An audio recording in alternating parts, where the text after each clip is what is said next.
Welcome to our countdown of the 5 biggest scandals that rocked the White House. And when I say rocked, I mean rocked it like a teenager who just discovered a mosh pit at a Barry Manilow concert. From political blunders that would make a drunk pigeon playing chess look strategic, to personal indiscretions that make you wonder if anyone in Washington, D.C. understands the concept of curtains, these events have left a lasting mark on American history. And look, we're not here to just rehash the history you could find in a textbook. If textbooks were written with the biting sarcasm of someone who's spent far too much time staring into the abyss of political scandals. We're here to dissect these moments, to uncover the absurdity, the hypocrisy, the sheer "are you kidding me?" ness of it all. So buckle up, dear viewers, because we're about to dive headfirst into the swamp of American political scandals. And trust me, it's gonna be a wild ride. Pardon-gate. It's the scandal that made us question presidential power and proved that forgiveness can be more controversial than the crime itself, especially when it involves a former president. Picture this. 1974, Gerald Ford is president, and a nation is reeling from Nixon's resignation, only to be shocked by Ford's pardon. Now, you might think, a pardon? That's just a political move. And you'd be right, if it wasn't for the fact that this wasn't your average pardon. No, this was a pardon for a president who had just resigned in disgrace, which, if we're being honest, is about as surprising as finding out a politician enjoys the smell of their own farts. What followed was a tangled web of debates, distrust, and enough paranoia to make a hamster on caffeine look positively chilled out. Ford believed that pardoning Nixon would help the nation heal, presumably because he thought moving on quickly was better than dwelling on the past. And boy, did that decision stir the pot. The pardon revealed Ford's attempts to bring closure, but it also sparked debates about justice, and generally made him look like a petulant child who just wanted everyone to get along, except instead of cookies, it was the very fabric of American democracy. The scandal eventually tainted Ford's presidency and his chances for re-election in 1976, making him a one-term president and leaving a lasting impact on his legacy. Pardongate showed us that even the most well-intentioned actions can have unintended consequences, although it did also highlight the fact that sometimes it takes a bold move to bring about a national conversation. Fast forward to the 1990s, a time of dial-up internet, boy bands, and a president who couldn't seem to keep his hands to himself. That's right, folks, we're talking about Bill Clinton and the Monica Lewinsky scandal. A story that proved that sometimes the truth is stranger than fiction, especially when that truth involves a cigar and a very specific blue dress. Now look, we all make mistakes. But when you're the leader of the free world, those mistakes tend to be broadcast on every news channel, printed in every newspaper, and debated ad nauseum on every late-night talk show. The scandal broke in 1998 when news of an affair between President Clinton and a 22-year-old White House intern, Monica Lewinsky, became public.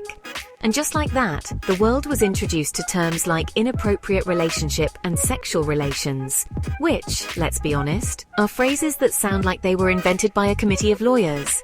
Clinton initially denied the allegations. I did not have sexual relations with that woman, Miss Lewinsky. Famously declaring, "I did not have sexual relations with that woman." However, the evidence, much like an embarrassing stain on your favorite shirt, was pretty hard to ignore. The scandal led to Clinton's impeachment by the House of Representatives, though he was later acquitted by the Senate. Chapter 3. Hold on to your hats, folks, because we're heading back to the 1980s. A time of big hair, shoulder pads, and a scandal that would make even the most cynical observer say, wait, they seriously did what? That's right, it's the Iran-Contra affair, a tale of secret arms deals, hostage negotiations, and a president who may or may not have been aware of what was happening under his own nose.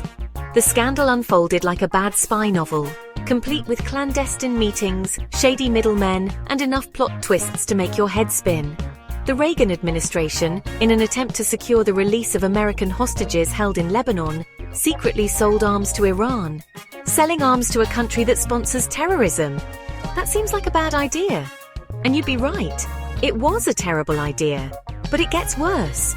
Instead of using the money from the arms sales for government purposes, they funneled it to the Contras, a rebel group fighting the socialist government in Nicaragua. The whole thing was a giant mess, a tangled web of deceit and double-dealing that made the Watergate break-in look like a child's birthday party gone wrong. The Iran-Contra affair revealed the dangers of unchecked executive power and the slippery slope of secrecy in government. Chapter 4. Let's rewind the clock all the way back to the 1920s, a time of flapper dresses, jazz music, and a scandal so brazen, it would make even the most hardened cynic blush. That's right, folks, it's the Teapot Dome scandal, a tale of oil, bribery, and a whole lot of shady dealings that would make even the greasiest used car salesman say, "Now hold on a minute, that's just wrong." Picture this. Warren G. Harding is president, the economy is booming, and everyone's dancing the Charleston. But behind the scenes, something rotten is brewing, and it all revolves around a place called Teapot Dome, Wyoming. See, Teapot Dome was home to a whole lot of oil, and Albert B. Fall, Harding's Secretary of the Interior, had a plan, a very, very corrupt plan. Fall decided to lease the oil reserves at Teapot Dome to private oil companies in exchange for, you guessed it, bribes. We're talking cash, bonds, cattle, even a herd of sheep. It was like a scene out of a bad gangster movie. Except instead of Tommy guns and pinstripe suits, it was politicians and oil barons.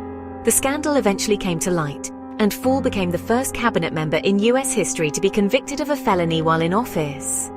The Teapot Dome scandal was a stark reminder that corruption can exist even in the highest levels of government, and that sometimes the pursuit of wealth can lead even the most powerful people down a very slippery slope.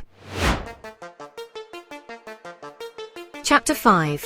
Fast forward to the 1970s, and it seems Richard Nixon just couldn't catch a break. Just when you thought the Vietnam War was the most drama the decade could handle, along comes the secret bombing of Cambodia, a tale of covert operations, questionable military strategies, and enough political fallout to make your head spin.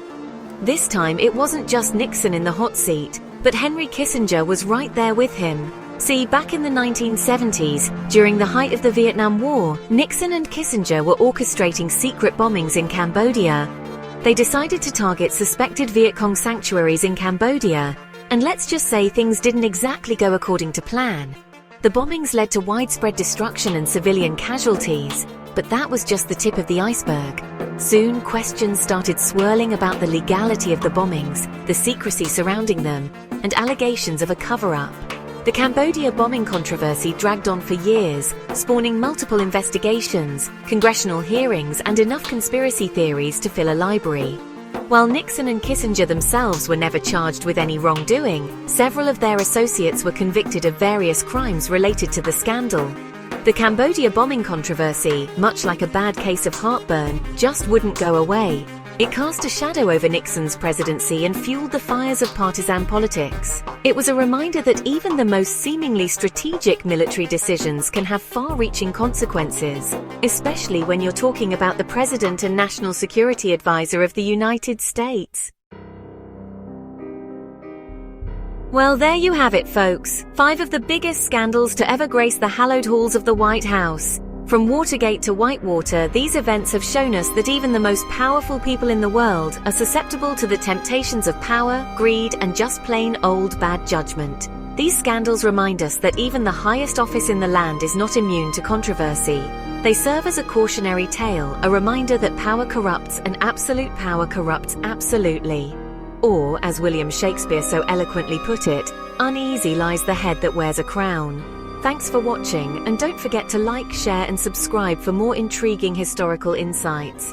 And the next time you think about getting into politics, remember, the truth always has a way of coming out, especially when there's a disgruntled intern with a tell-all book deal waiting in the wings.